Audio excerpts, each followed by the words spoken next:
Friedrich Nietzsche identified 8 warning signs that appear when an individual begins awakening to their true power.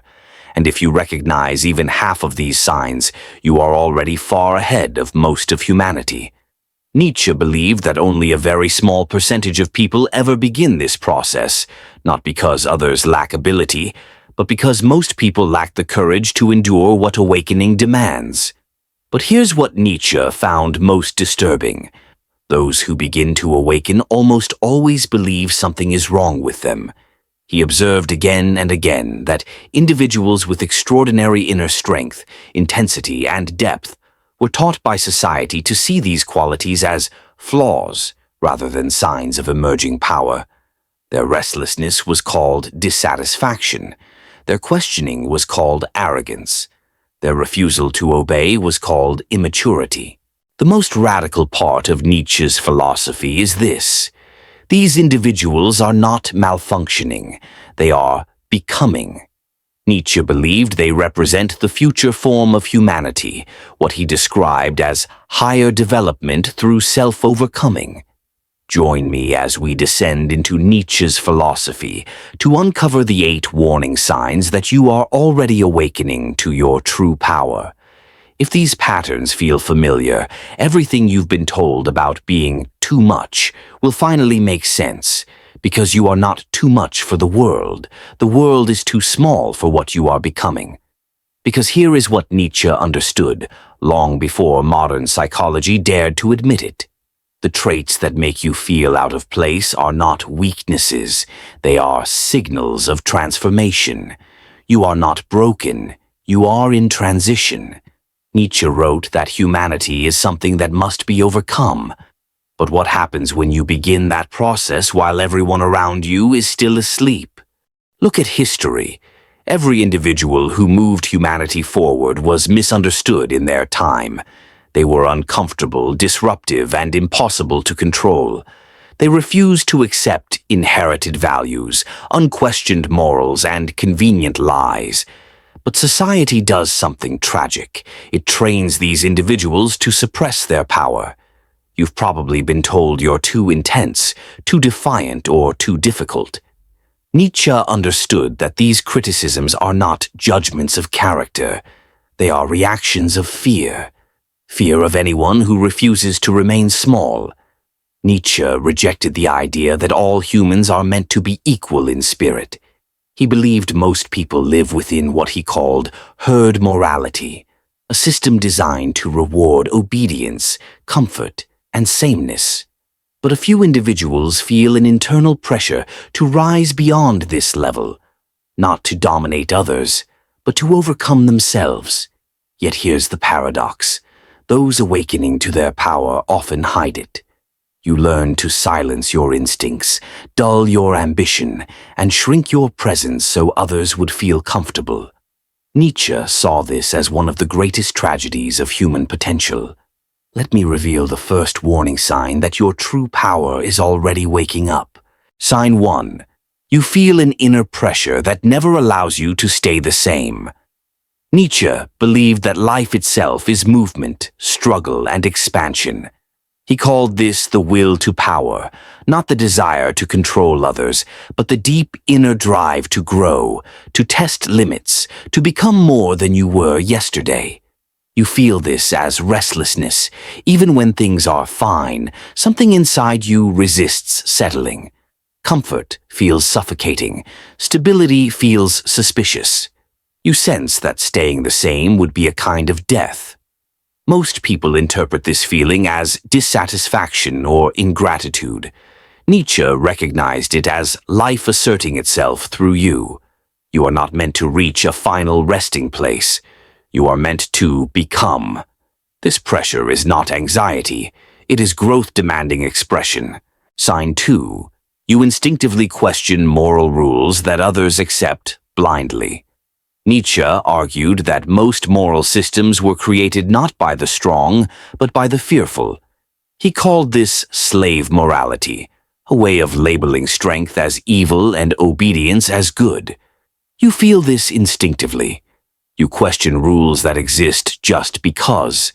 You sense when morality is being used to control rather than elevate. You notice how often people confuse conformity with goodness. This makes others uncomfortable. When you question values, you threaten the foundation of their identity. So they call you rebellious, arrogant, or dangerous. Nietzsche would say you are simply awake.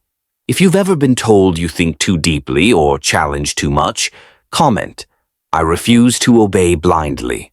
Sign 3. You experience loneliness even when surrounded by people.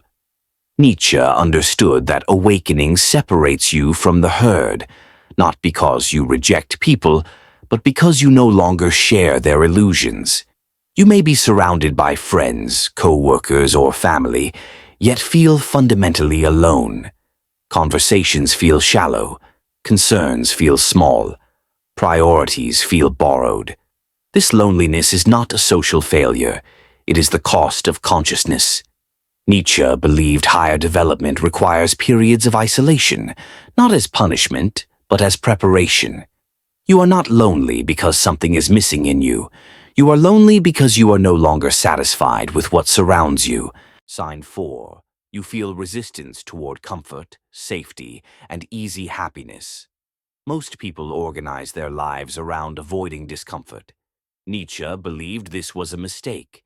He argued that comfort weakens the spirit and dulls the will. You feel this instinctively. Easy happiness feels empty. Pleasure without purpose leaves you restless. You sense that comfort is not the goal, it's the trap. This doesn't mean you enjoy suffering. It means you understand that growth demands friction. Nietzsche believed suffering, when consciously faced, becomes fuel for strength. You are not broken for rejecting comfort. You are preparing yourself for something greater. Sign 5.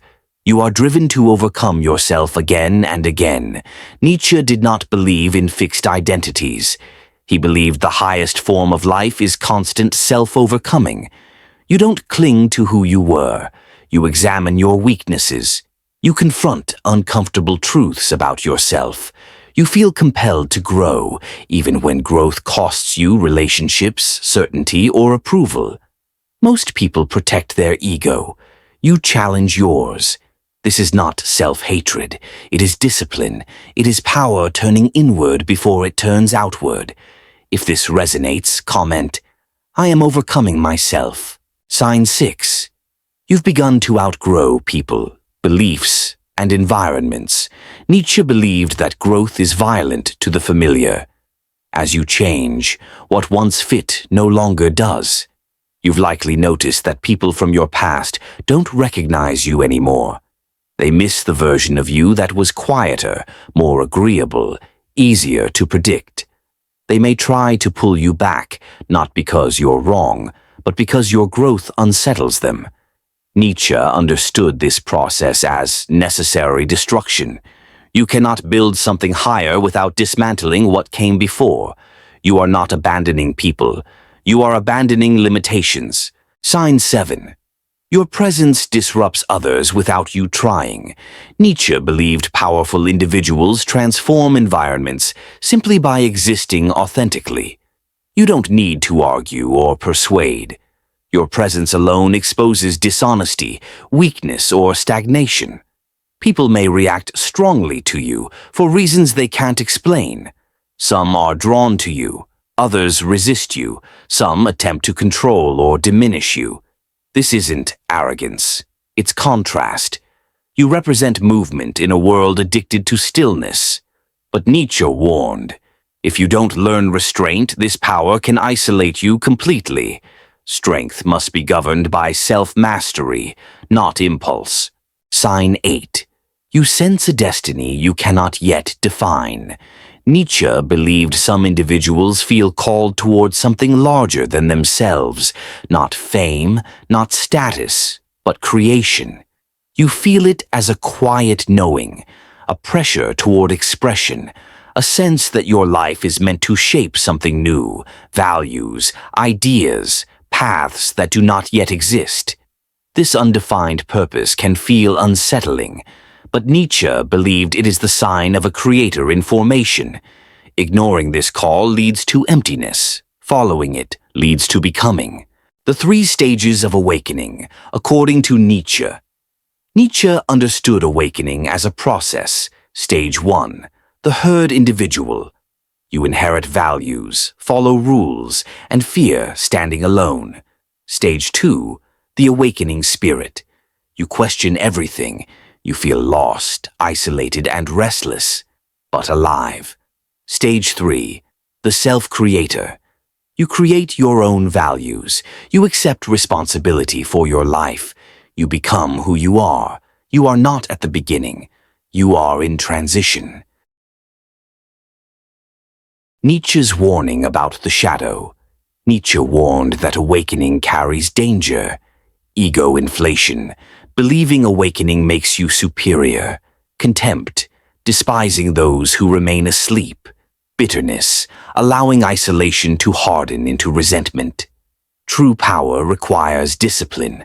The strongest individuals rule themselves first. Awakening and relationships. Nietzsche observed three responses to awakened individuals. The herd seeks to suppress you. The dependent seeks to use you. The equal, rare, strong, and capable of standing beside you. Your task is not to save others, but to recognize who can walk with you. The final truth. You are not meant to fit in. You are not meant to be comfortable. You are meant to become. Yes, this path is lonely. Yes, it demands courage. But Nietzsche believed individuals like you are necessary for humanity's future. You are not late. You are early. If this resonates, comment, I am becoming who I am. Remember this, you are not broken. You are awakening. And the world has always feared people like you, because people like you change it.